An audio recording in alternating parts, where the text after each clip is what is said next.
Welcome to Scandinavian MIND Weekly, our show about the current trends and events within business, tech, fashion, design, culture, and more, from the Nordic perspective of our team of editors and contributors.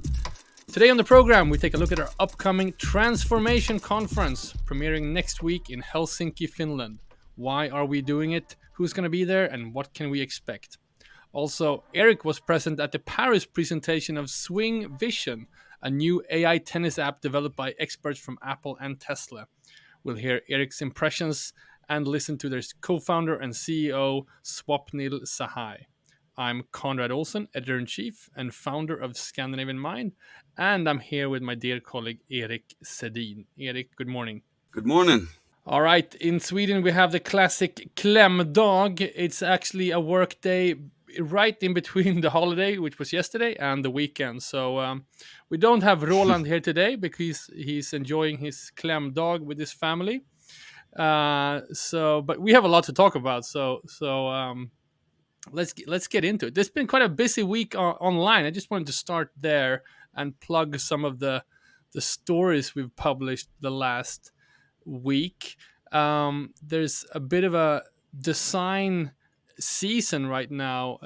Stockholm Creative Edition, the design festival just ended, and our contributor Ilenia Martini has been present at the Southern Sweden Design Days and uploaded report from there, which you can read. We also have the Salone in Milan coming up, I think next week or the week after that. So Ilenia will continue to travel to the design weeks. We also have 3 days of design. So all the kind of design festivals that has been postponed and delayed during the pandemic kind of decided they're going to reemerge this season, and I'm so glad we have Ilenia present, and we'll naturally invite her to the podcast to talk about that. It's going to be some exciting stuff. We already have teased that Ann-Sofie Back, the iconic Swedish fashion designer, is presenting her new design sort of interior objects. A few lampshades made from wigs, very conceptual. They're up online right now. I'm also excited. We have some reports from the graduation exhibitions in Stockholm. Eric, did you have a chance to visit the Beckmans graduation exhibition? I did. I went over there for like a little lunch viewing, and it was great. I took my time, the hour I had there, and of course I checked out our dear colleague Alva Nylander, her project, which was this amazing musical kind of. Beautifully shot, you can tell. I didn't know she had that in her. And I mean in a good way. A 3-minute musical, first very daring, and it also made me understand. We've been trying to get Alva on board after she graduates now on a full-time job. And I don't know what it is with kids today, turning down a full-time job at an upcoming media agency. But having seen her film, I kind of understand why she's been mumbling about, I want to do movies. And I'm like, okay, now I get it. She really has a talent. It came clear. It was a greatly color-coded. You could just tell her talent brilliantly in 3 minutes. So she did well there. Also, wonderful. I checked out which is online now, feature story from Hedvig Moberg, the photographer that shot the issue 2 cover of Jakob Verlander of our magazine, and now she did she sourced 54 different magazines, some that she had since she was a kid that she always liked, and some that she bought like the other day, kind of, with really cool editorials and really cool portraits of famous people, celebrities, models, and then she photoshopped her own self-portraits onto these people, and all these people that she grew up idolizing, and on all these editorials that she grew up just idolizing the design part of it. And it's on our website now to check out some of these portraits. Really cool. Yeah, Hedvig is a super talented photographer, creative, very sort of modern creative. She has, I think we discovered her from her Instagram feed, where she does these kind of sort of collages, mock-ups. She mixes really, fashion lookbooks with her own shoots and everything. Very, very innovative. And that's also what we wanted when we commissioned her to do the Jakob Verlander cover. And I know Hedvig is graduating now on her way to work with a fashion brand, but hopefully we'll be able to continue working with her as a contributor, which is the plan. But really, always inspiring to watch the graduation shows and all the talented students. There was also a wonderful concept by a girl named Tuva Larsson who did a 700-page document, like a phone book of chronicling her entire life, 1 month per spread, and just she had just poured in documents of data she had left behind in her phone, in her computer, in her iPad, on her social media. So it's a mix of like drafts or like cutouts from text conversations she had with her friends or boyfriends or family, metadata from Instagram and Facebook, which apparently you can extract if you want to go that deep. Mm. Very interesting, Yeah. very conceptual, and also just beautifully designed. Weird kind of book to read, I guess, for anyone who wants to go through the 700 pages. But I just thought it conceptually that was really nice. I loved it too, and I think she was born the same year as me, '95. So you could kind of go to the first page. The first year was kind of like no data to be found, and then it was kind of, at like 2010, 2011, she got a smartphone, I guess. Yeah. So then she had all these pictures of her friends, and those kind of what do you say, like 14, 15 years of her life was these screenshots of like videos that her dad or mom had shot of her Mm. like playing in the streets or whatever. And then like 2013 it got really heavy with like all these screenshots of like text messages from her grandma saying that she loves her, and you get kind of touched by that. And then self-portraits, all her trips. I loved it. I thought it was amazing.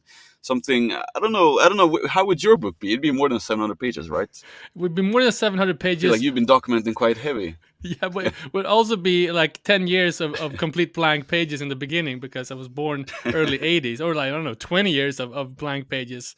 But so, I mean, I leave a lot of, I leave a big digital trail. So it would be interesting to see that.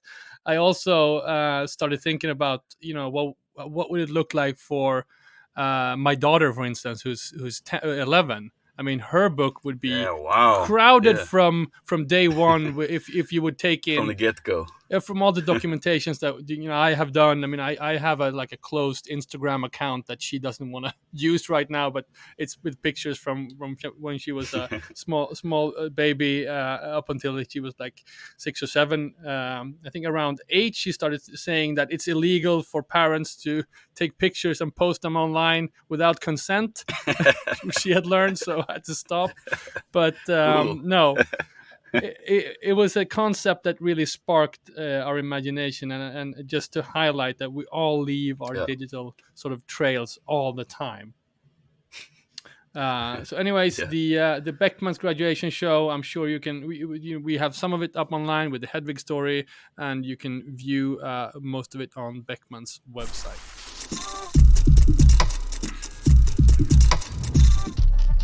All right, Eric. On Monday, a few days from now, we will be traveling to Helsinki, Finland, to host our second transformation conference. Or rather, I will. You won't. you you're the only team member who's going to stay back in Stockholm.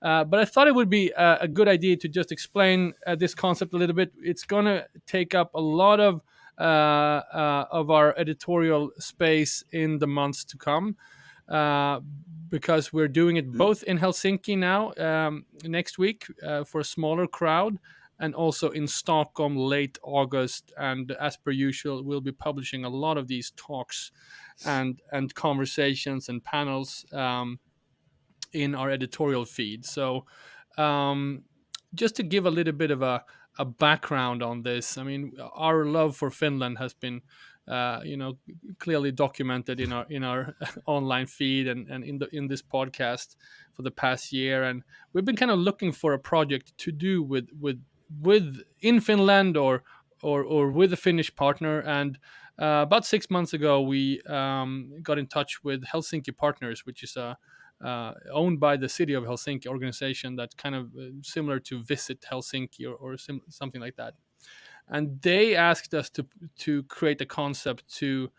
Was there a way to sort of connect the the Finnish innovation industry, because there's a lot happening on the material side, fashion tech side. Can we connect them with Mm. with sort of broader Nordic fashion industry? That's how it started, and I'm really proud to have obviously another governmental organization trusting us with their budgets. Like you said, I'm staying put. I'm holding the fort here in Stockholm. But so I don't know as much as you guys do, but I know we've been writing about these Finnish fashion tech brands since for issue one of Scandinavian Man, which we started, on issue two. I know Johan Magnusson, our colleague, he wrote the Innovations for Better Living, and I know he highlighted many of these guys. Yeah. What brands or what people are coming? Yes, I'm really happy that we have three of the most prominent Finnish innovation brands in this sort of material field. And as you said, we have been covering Mm. this. We have a special in the latest issue. There are companies popping up all across the Nordics, actually. But Mm. from the Finnish side, we have Spinnova, uh, Infinited Fiber, and Metsä Spring. And I think we all know Mm. Spinnova and Infinited Fiber for doing famous sort of collaborations with fashion brands. We see the similar thing happening in Sweden with Renewcell. Um, Yeah. Spinnova has done collaborations with Marimekko, with Adidas. Yeah. Infinited Fiber just launched announced a big collaboration with Tommy Hilfiger. And in Sweden, we have, Oh, cool. we've seen similar things with Renewcell and Levi's in Sweden. So what this is basically, which is kind of unusual for the fashion industry, but there's a good reason it's happening, is that these are companies that are looking into how can we create textiles in a much more sustainable, much more innovative way. Because as we all know, overproduction, creating virgin materials, virgin cotton, virgin polyester, all these things are harmful for the planet. So on the innovation side, what people are looking at is how can we create new textiles that take up less energy, and also is using recycling methods for either using recycling other materials like we've seen plastic bottles and things like that turn into polyester. That's not what these guys do, but also recycling cotton, which is a huge thing right now. And I'm not going to go Yeah. into each and every innovation because that's what the conference about, and we have a chance to dive deep into this. But really, what it's about is because we see these high profile collaborations, and as I mentioned, this is not comme il faut in the fashion world. No one has, 10 years ago, no one cared about where the fiber came from.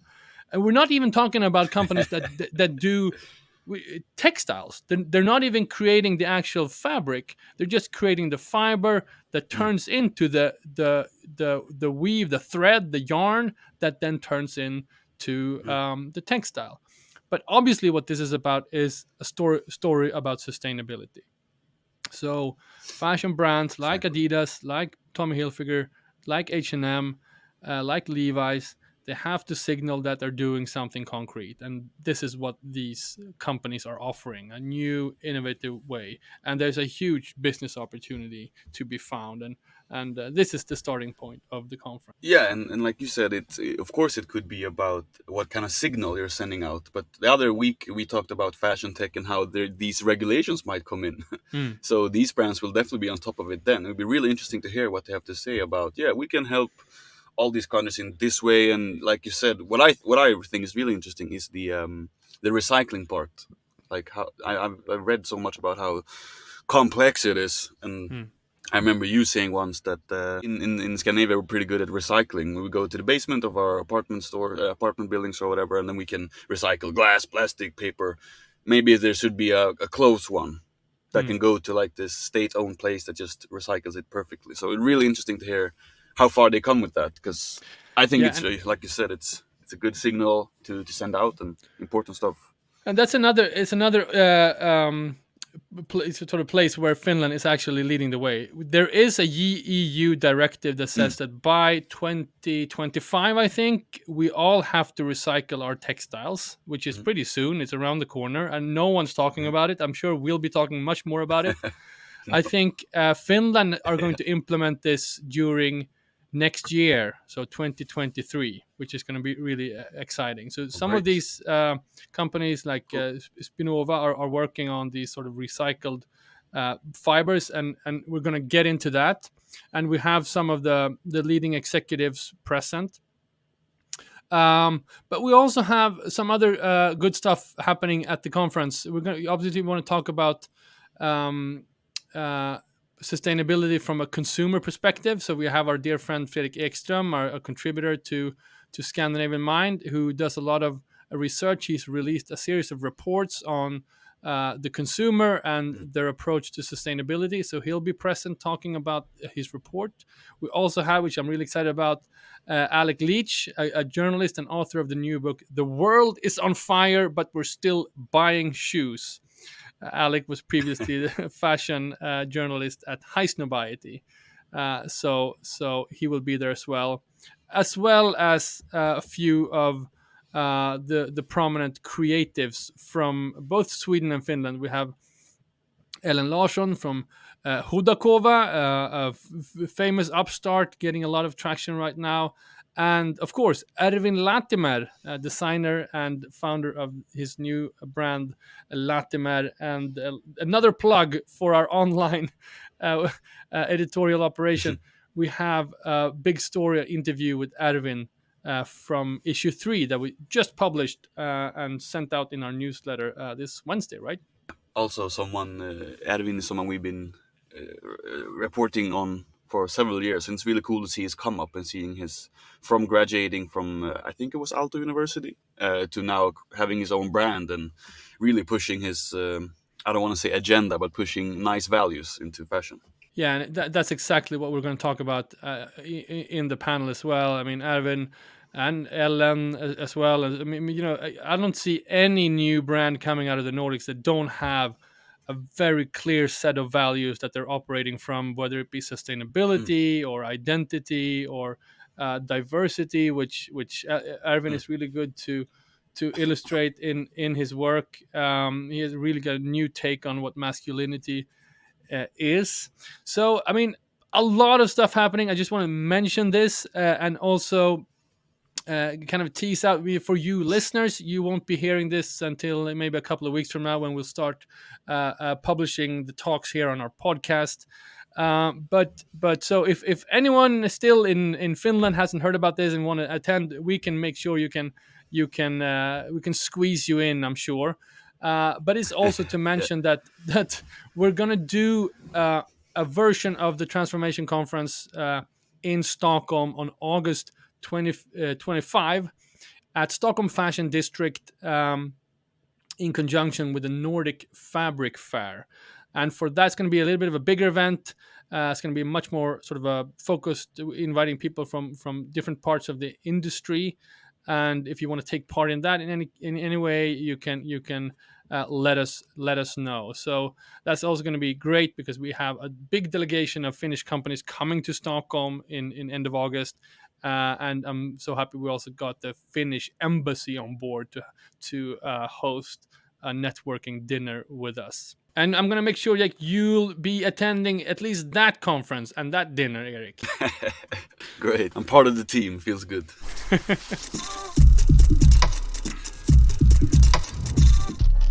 All right, our next big story, Eric. You were in Paris a few weeks ago, which we noted on the podcast, and now we can explain or reveal why you were at the presentation of Swingvision. Take it away. What was this?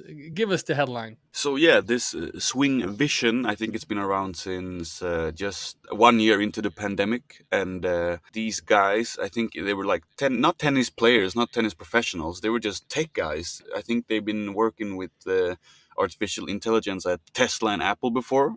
They were Mm. just kind of like, hey, we like to play tennis, and like tracking and courting and helping anting the uppy on your game is kind of expensive. Tennis is kind of an expensive sport to begin with.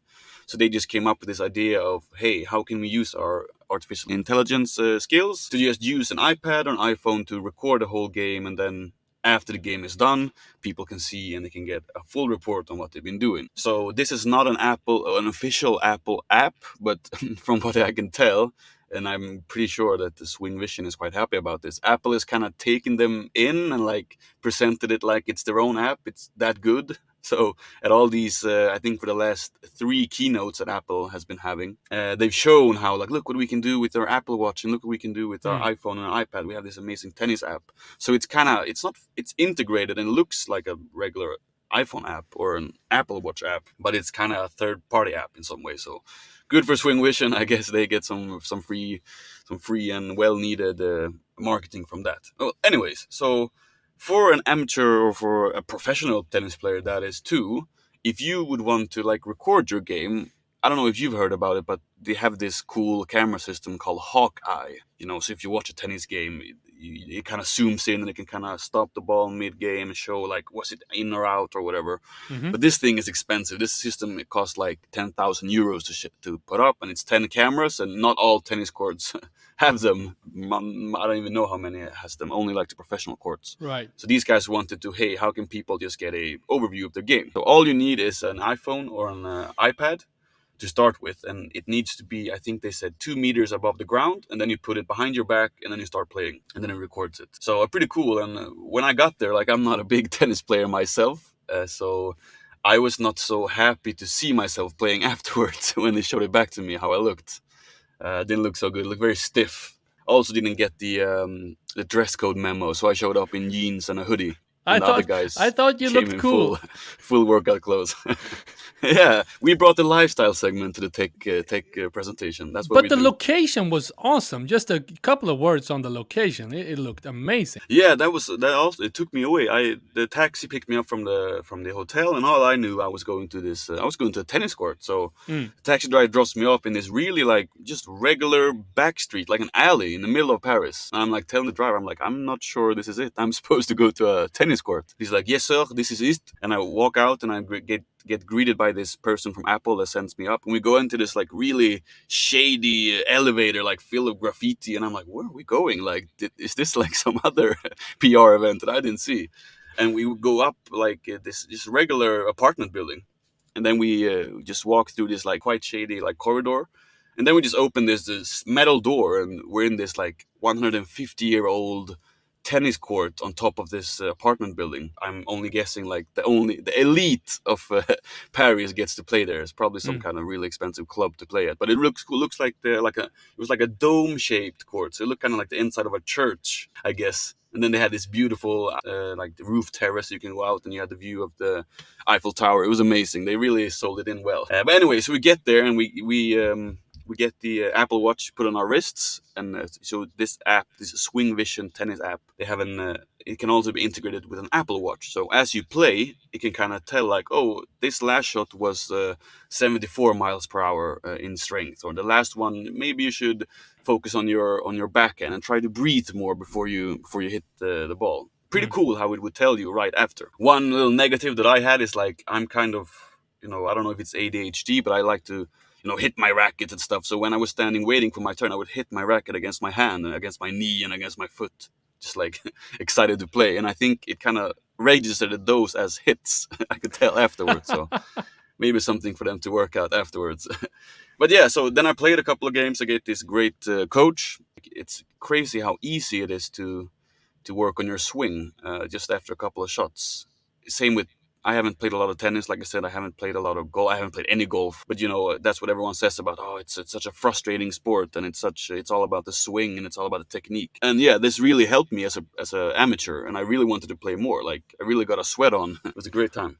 Well, this goes to the heart of why these technologies exist. We had on our podcast just the other week the chief scientist for Polar, the Finnish wearable brand, and we see Fitbit was acquired by Google, and there's a lot of sort of things happening in this field, and I think that's why Apple is so keen on showing that they're spearheading innovation in this field. Mm. But you got a sense. It's interesting to hear from you that you really got a sense that it actually worked, and you can enhance your sports productivity, if you will, and level of your performance.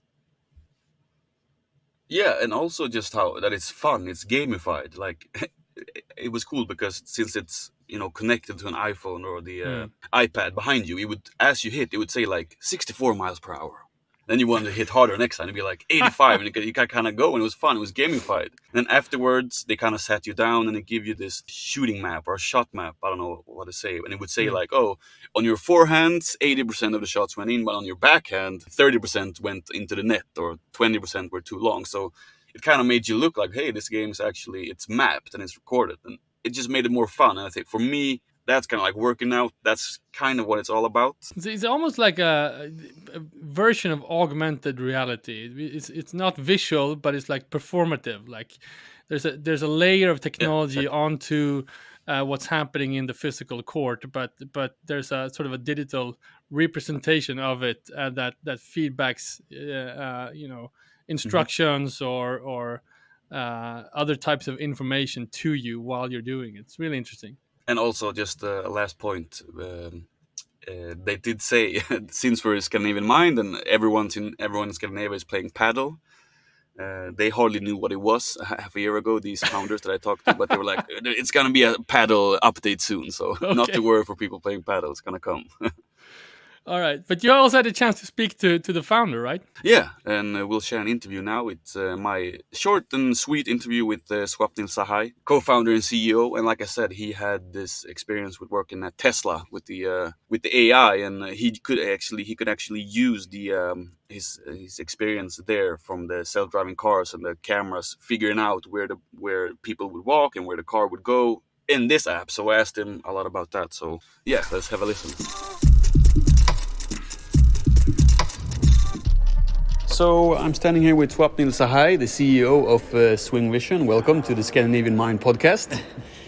So to get started, Swingvision, what is this app, to just put it shortly?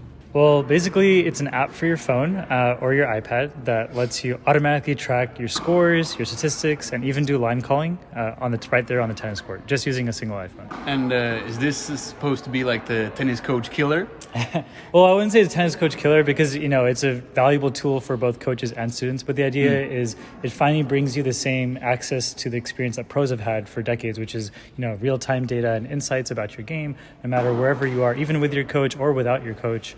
And just kind of, leveling the playing field for everybody is really the idea. So you only need one iPhone or one iPad, and then you set it up. Talk me through that. How do you get to the court and you want to play? How do you set it up? Yeah, so there's actually a mount that we sell in the app. It's basically a pole that fits in your tennis bag, and then you can extend it and hook it on top of the fence. You can also just buy a tripod, standard like 1.5 meter tripod online for about €30. So you just set it up behind the baseline, and so the angle looks very similar to what you would typically see when you watch tennis on TV, that same classical angle behind the baseline. And just hit record, and that's pretty much it. And then our AI will process your video in real time. We track the ball trajectory, the player movements, all of that. And just about your personal journey of creating this app. How did it start, and how did you end up here? Yeah, so I'm a lifelong tennis player. I've been a huge fan of the sport, been playing since I was about 7 years old. I started the company with my roommate from my undergrad at UC Berkeley in California. So we both played tennis together. We wanted a way to track our game, and the only solution was a 10-camera system that cost €10,000, and it's super expensive. And so we wanted to just make this super affordable. And so, we didn't work on it initially. I went and got my PhD in statistics, and then I worked at Tesla in the autopilot team and became really experienced in artificial intelligence. And that's where I started to get the idea that maybe we could use an iPhone camera to automate tracking for tennis. And so that's when we started working on Swingvision. And it was pretty incredible. Some of our first investors include world number one Andy Roddick, who won the US Open, and also James Blake, who was a number 4 tennis player in the world. So we've had some great backers behind us. And just to stop it, you said you were at Tesla and learning about AI and stuff like that. What kind of lessons do you get from working at Tesla?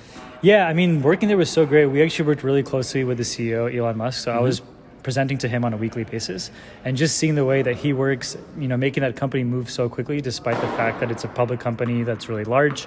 I think I just learned a lot about his management style, just his philosophy of, keeping solutions simple, doing things that are going to make the experience great for the customer, and moving as fast as possible. And that's where we had this idea for Swingvision, which was, let's just do something with a single iPhone. It's incredibly difficult from an engineering perspective, but it is the single best experience you could have as a consumer. And so that's what we wanted to achieve.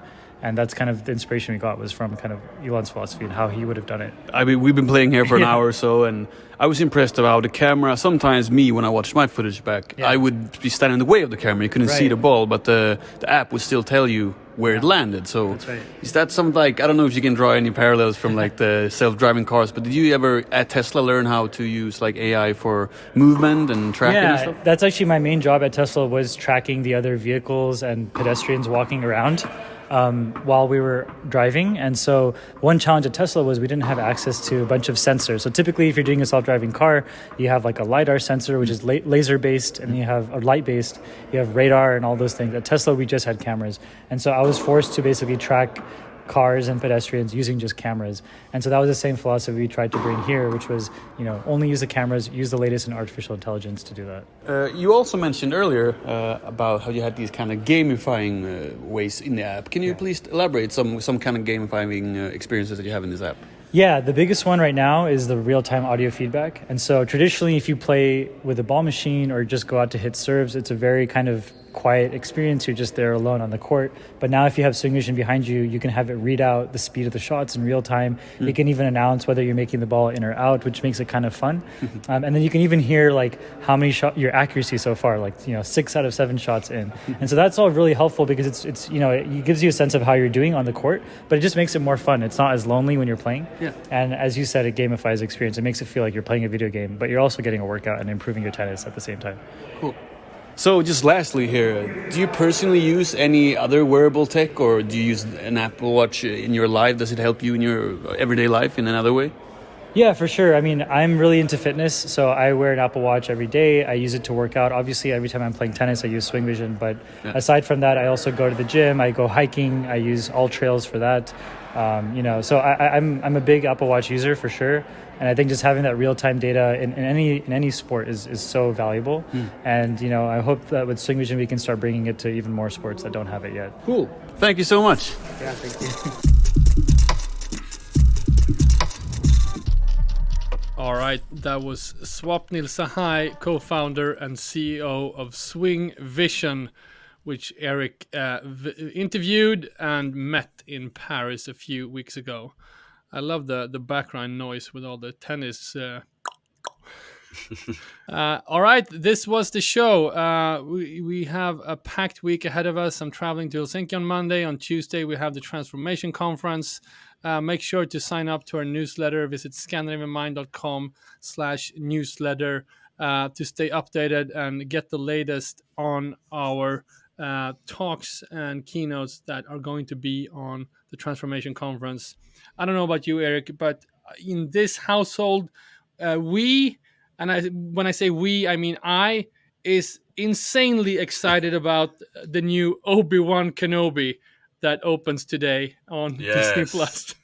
I almost got like goosebumps going on the subway to the office today, because it was a lot of commercials on the subway, and I was like, oh, today's the day, can't believe it. And just we can do 30 seconds of Star Wars nerd podcast here, but right now there is Star Wars celebration, a big festival in Anaheim in California, and they just announced a couple of the new shows coming out. A new one with Jude Law, obviously Andor, but if you're a Star Wars nerd, this is kind of Christmas Eve. And I mentioned I was on the Heja Framtiden podcast the other week, and he asked about my sort of guilty pleasures. I said listening to Star Wars podcasts. There are a lot of podcasts out there which dissects every minute detail of every teaser trailer. So that's in preparing to the Transformation Conference. That's how I will relax. I actually think we have a date to you and I to set on the 9th of June, because I was at this esports bar yesterday. It's like a sports bar, but they show esports, and they have this quiz. So I went to this like pub quiz, and on the 9th they had a Star Wars themed quiz. So sounds like you know it all then, and we'll probably win that. So it's a date. You should go. Anyways, this has been the Scandinavian MIND Weekly with me, Conrad Olsson, and Erik Sedin. Until next time, goodbye. See ya.